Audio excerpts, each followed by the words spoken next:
Peter Drucker said, culture eats strategy for breakfast. Seth Godin says culture is strategy. And I can tell you both from lived experiences and now through the work that I do with organizations, culture is the defining factor and key differentiator for companies and organizations. But since the pandemic, organizational cultures have changed dramatically. And Gallup recently came out with a book called Culture Shock. What they say is the new will of the world. And it details what the workforce of today looks like and what the workforce of tomorrow is shaping up to be. First of all, I just want to encourage you to buy this book and read it. There are some mind-blowing statistics in this book, a few of which I'm going to share with you during this episode, but I can't share everything due to time and likely some sort of copyright infringement. So go buy the book. And by the way, I'm not getting compensated if you buy it. I just really think it's a great book and you should go out there and get it and read it.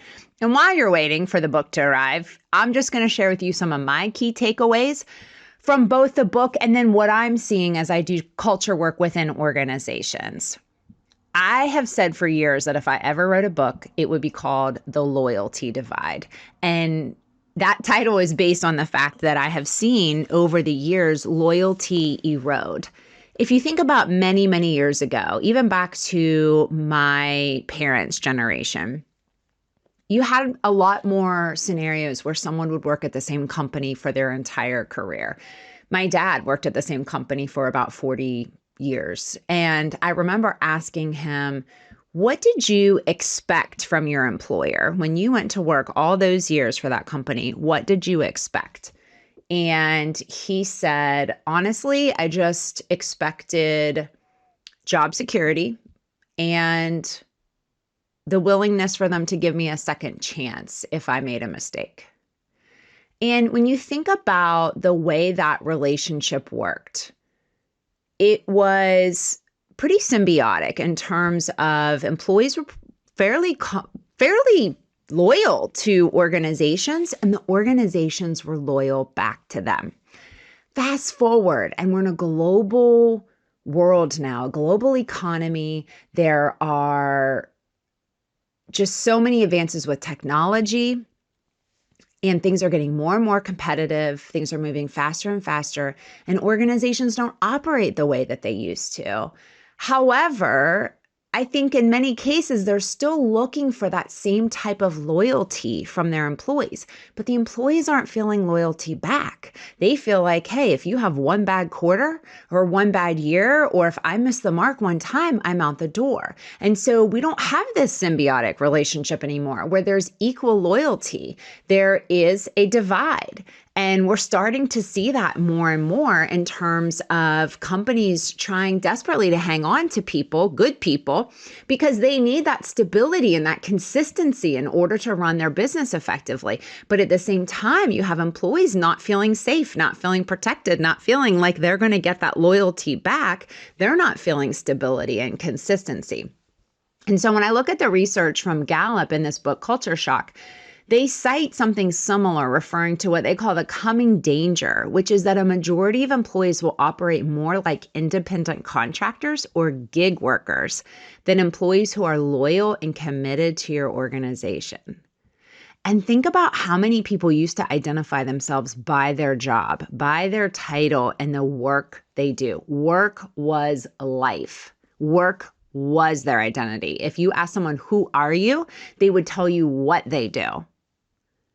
But things are changing, and many people are now identifying work as part of their life or a job as a mechanism to do the things that are really important to them in their life. And think about how that impacts the level of loyalty to an organization, the commitment to the team, and then relationships at work, not to mention employee engagement, which Gallup reports is at a 7-year low in the United States. The majority of your employees, 67%, are either disengaged or actively disengaged.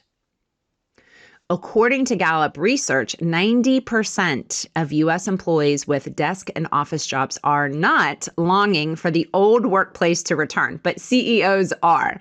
And as you all know, many employees are refusing to go back into the office. U.S. workers want work to fit into life versus forcing life to fit into work. Let me say that again. US workers want work to fit into life versus forcing life to fit into work. Why do so many people not want to come into the office anymore? I hear this question all the time. And you know the answers. Think about the freedom people experienced when they suddenly went from showing up on site to an office every day to working from home. I don't have someone watching me all day anymore. I don't have someone breathing down my neck. I don't have someone harassing me, potentially, some employees might say. I don't have a commute anymore. And of course, the one we hear the most, more opportunities to see and spend time with family. So it used to be that companies were competing with other companies on things like salaries, benefits, workplace perks. Do you get free pudding every day? Do you have nap pods, ping pong tables? How much are you going to pay people? What type of benefits do you have? But this is what you're now competing with as well. And how do you put a price tag on what someone perceives as more time with family? Oof, that's tough. So let's talk about remote work because it's quite the hot topic these days. I, of course, like everyone else, have an opinion on it. And I'm going to talk about the research first, though, not just my opinion. Research shows that prior to the pandemic, only 6% of the US workforce actually worked from home full time. That's mind-boggling to me. But 6% of the US workforce worked from home full time prior to the pandemic. So it really wasn't a widespread phenomenon. Fast forward to today, and 7 out of 10 full-time employees prefer some type of remote work arrangement. Not necessarily full-time work from home, but 7 out of 10 prefer some type of remote work arrangement. And that preference for remote work is driven primarily by 5 factors: commute time, general well-being, flexibility for family, productivity, and fewer distractions. Okay, this is what we're going to compete with. If you want your people to come back on site, you're competing with commute time, well-being, flexibility for family, productivity, and fewer distractions. And according to Gallup, employees who prefer on-site work, and there are people that prefer on-site work, said they find it more productive and easier to collaborate. They also said they have better access to technology and feel more connected to the organization, and that improves their well-being. So we have 2 sides of the coin here. There are some people who really do prefer to work on site, and there are other people who prefer to work off-site. I've talked about it on this podcast before, but Dan Pink wrote the book Drive many years ago, and it talks about motivation and general motivation theory for what motivates people. And the 3 main motivators are autonomy, mastery, and purpose. So think about the freedom that work from home provides for people. They're feeling more autonomy, which is essentially more control over how their work gets done and when their work gets done. Again, I don't have someone watching me all the time. I don't have someone breathing down my neck telling me what to do all the time. I have freedom. And when people get a taste of freedom, they don't necessarily like to have that taken away. So there's a battle brewing around full-time in the office, full-time remote, and hybrid work, and what's the best or the right solution. And that's one of the things that I want to talk about today. Gallup has a lot of great research within the book Culture Shock on this topic. And I think it's important to keep in mind that we are relational beings at our core. So whether we're commuting or not, we still rely on social bonds and relationships to get work done. That has not changed. Gallup found that nearly all forms of social time boosted mood, but after 25% of the day spent socializing through technology, people's moods dropped. So if you don't like virtual happy hours, that's could be why. In-person social time has had the largest positive impact on mood, but the total amount of time mattered less than the event itself. So this is really interesting. Exercising or eating and drinking together had the strongest impact on people's moods, and video conferencing had a weaker effect on people's moods. And as we all know, there are benefits to being together in person. We can build trust more quickly in person. We can brainstorm and collaborate more effectively. You're going to have greater team spirit and camaraderie. And the people who do prefer on-site work report that they are more productive and collaborate better in that type of an environment. Here's what's also fascinating to me. Studies show in-person interactions actually simulate chemical reactions in our brain.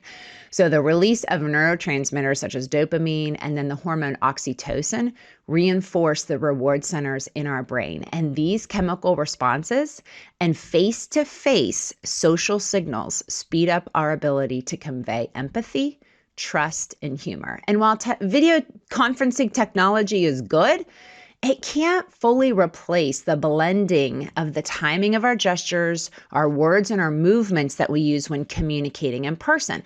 And a lot of this has to do with just how our eyes work. And so this is all related to the Zoom fatigue that you hear about. It's just not the same. It's close and it's good. It's better than nothing, but it's not a one-for-one replacement of in-person time.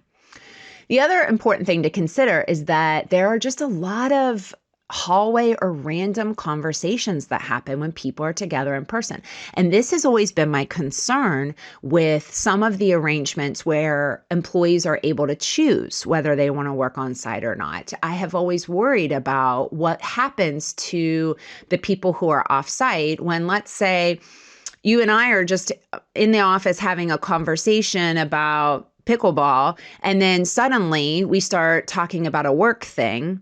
And we don't think about the fact that you're working off site today and we should probably loop you into that conversation. And so suddenly we're having this important work conversation that really didn't start that way. It wasn't like we planned a meeting. We were just talking about pickleball. But then all of a sudden the conversation turned and we were quickly trying to hash out a solution to something that impacted you. And if we're not conscious about the fact that, we have to get this other person or these people on the phone to talk about this, you're missing out. And that's a real concern that I have about having some people in, some people out of the office and not together. So what's the right answer here? Should we be on site? Should we be remote? Should we be hybrid? A few things to keep in mind here. Number one, Gallup research shows, and they've done extensive studies on this, that the ideal mix is 2 to 3 days in the office or remote. Meaning, either 2 days in, 2 days, or 3 days out, or 3 days in, 2 days out. That's the mix for the highest levels of engagement. And the best scenario is Tuesday, Wednesday, Thursday, all together in the office. The bigger picture here is that I think we really need to think critically about what the organization needs and what the team needs to be successful. And you have to cut through the BS on this. This can't be opinions. This can't be, well, I just like to work on site, so therefore I think everybody should work on site, or I just like to work off site and I think everybody should work off site. There needs to be really honest conversations about truly what is a have to have and what is a nice to have as it comes to people being in the office or not, and how we have to run this company for the greatest levels of success. And we need to be really open-minded here on this one. And then we also need to have conversations within our team about what it's going to take for our team to be successful. And oh, by the way, we should be asking the team about that. Help us figure out what the right solution is.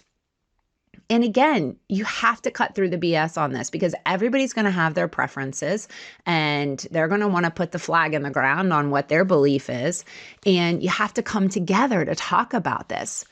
Gallup states the option that's associated with the highest levels of engagement is when the work team decides together. And that is the option that companies use the least. Fascinating to me. The option associated with the highest levels of engagement, which is my work team decides together what makes the most sense. That was the option that companies use the least.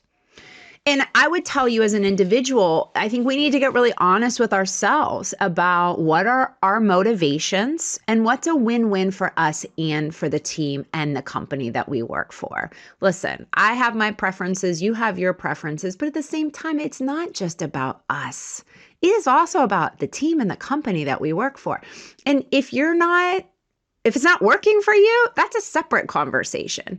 But if you are committed to the team and if you are committed to the company, I think you really need to think about what's a win-win solution, not a I win, you lose at all cost. or vice versa. There's going to be some trade-offs. And so I think we really need to have some honest conversations with ourselves and then with each other and recognize that in any scenario, we're probably going to have to sacrifice something. I'm going to make people angry for saying this, but you can't have it all. You really can't. And you're going to have to decide what's most important and go from there in terms of your career choices and what types of teams you want to work on and what types of companies that you want to work on. But don't be mad when you make that choice, either on-site or off-site, and you don't get everything that you want. Okay? It's really hard to have it all. So keep that in mind as we're making these conversations and recognize it's not a one size fits all. And I think that's the challenge that we're having right now as organizations are trying to create broad sweeping policies that impact every single person in the organization. It's not as easy and cut and dry as that. So I think we need to talk about, from an organizational perspective, what do we really need? Where do we have flexibility? Where do we not have flexibility? Because unfortunately, as we know, there are some employees that don't have the option of whether they come into the office or not because they're probably in more of a production environment. They have to be there. So we have to determine, where do we have flexibility? Where do we don't? And then truly, from a very honest and unbiased perspective, what is best for the company and what's best for the teams and what's best for our employees. And if you think about the people that do have to come into the office or into the company 100% of the time, what are things that you can do to offset that? Because keep in mind, some of them are not happy about the fact that they have to be there every day and not everybody else is, because we all do a really good job of comparing ourselves to everybody else. So what are some things that you can do with those individuals? Are there opportunities to incentivize them in other ways or give them more time off from a vacation perspective? Or can they work 4 10s instead of 5 8s? Maybe there's some options there to give them some flexibility as well. So a lot to think about here. And what are we to do about all of this? Because I know many of you are struggling with what is the right answer here and how do we handle this? And herein lies a great opportunity for great leadership. You knew I was going to go there. This is a podcast on leadership. But keep in mind, Gallup research has shown over and over again that leaders account for 70% of the variance in employee engagement. 70%. If you have turnover, if you're losing people that you don't want to lose, then you need to be looking at engagement. And then you need to back into that and recognize that your leaders account for 70% of the variance in employee engagement. And only 2 out of 10 leaders have the natural strengths to be a good leader. If they've never had any investment in their leadership, there are 2 out of 10, not great odds, 2 out of 10 that are naturally good leaders. So not only is Gallup famous for their research on employee engagement, but also well-being, which, not surprisingly, is also at an all-time low right now. And that's a whole other podcast for a different day. But keep in mind, when it comes to overall well-being, the quality of the work experience has 2.5 to 3 times the impact of the number of days or hours worked. This is a biggie. I'm going to read this stat again. When it comes to overall well-being, the quality of the work experience, what is their day-to-day experience when they're working, has 2.5 to 3 times the impact of the number of days or hours worked. And according to Gallup, the real problem is that most people are poorly managed. I have to share something else that was completely mind-blowing. I read it so many times in this book that I couldn't believe it. I just kept going back to it and back to it and back to it. But Gallup has found in their research that people with more vacation time, controlling for other factors, including income, report higher well-being. Not surprising, but get this part. People with engaging work and 1 week of vacation a year report 25% higher well-being than actively disengaged workers who have 6 or more weeks of vacation. Okay, right? This is crazy. I'm going to say this again. people with engaging work and only 1 week of vacation a year report 25% higher well-being than actively disengaged workers who have 6 or more weeks of vacation. So while vacation policies are important and we should be generous with our vacation, the quality of the work environment has substantially greater impact than a specific policy. And that makes sense when you break it down, because I don't care how many weeks of vacation you give me a year, if I'm miserable on a day-to-day basis, it doesn't make up for it. I can tell you now that I own my own business. I'm not saying I was miserable beforehand, but I can tell you now I take a lot less vacation because I just don't feel like I have to escape from anything. I really love what I do every day. So it's a lot more enjoyable, and this statistic makes sense for me. So again, mind-blowing statistics in this book, Culture Shock. That's why I want you to read it. So back to leaders accounting for 70% of the variance in employee engagement. If we recognize the impact that has, you better believe I'd be assessing the quality of my leaders. And as leaders, we need to be talking to our people and learning about them. If you listen to the podcast that we did with Coach Randy Mazey from WVU Baseball, he has his leader acronym, and the first letter, L, stood for learn. You have to learn about your people. You have to recognize that different people are motivated by different things. And so you have to uncover what motivates each of your team members. And article after article shows that employees are not feeling the love right now. They want to know that their manager cares about them. And I know some of you are like, ew, cares? Really? Actually, probably not many of you who listen to this podcast because you're good leaders. The best run organizations build cultures where employees feel like leadership genuinely cares about them. And how many of us can say we feel like our manager and our company genuinely cares about us? If you're a people leader, do you know that without a shadow of a doubt that each of your employees would say they know you care about them? If I asked them to complete an anonymous survey, and that was the only question I asked, does your leader care about you? Would you say yes? Would they say yes? Are you willing to bet your 401k balance on it? I always like to throw that out. Are you willing to bet your 401k balance on it? Would they say yes? I hope so. And I'm sure you hope so too. Gallup has indicated the most important habit of a leader is to have one meaningful conversation per week with each direct report. One meaningful conversation per week with each direct report. What constitutes a meaningful conversation, you might ask? It's a conversation that's focused on the employee's goals. So how are they progressing? How are they feeling about their career? How are they doing? What support do they need? Offering recognition, praise, reward for jobs well done. Learning about them, learning about what motivates them, giving them weekly feedback. This is not a meeting where you ask them for updates and status reports. This is a meeting that's focused on them. And Gallup has found that the most important habit of a great leader is to have one meaningful conversation per week with each direct report. Again, focused on them, focused on that employee. And guess what? It doesn't have to take a lot of time. There's no study that says it has to be an hour or 2 hours. It can be 15 minutes. And I know some of you are thinking, but I have 50 direct reports. I can't talk to 50 direct reports in a week. We should probably have a conversation about how your organization is structured, I would say. But it doesn't have to take a lot of time. But think about how important it is to have one touch point a week with each direct report, to just see how they're doing. Not to say, what have you done for me? But what can I do for you? Huge. So there's so much more to explore in this book that I think I'm actually going to record a few more episodes on it. So for now, I'll just leave you with this information. Think about how your company culture has changed since the pandemic. Think about how the thoughts and feelings of your team have changed since the pandemic. What kind of culture shock are they going through? What kinds of culture shock are you going through? And then think about how your own thoughts and feelings may have changed as well.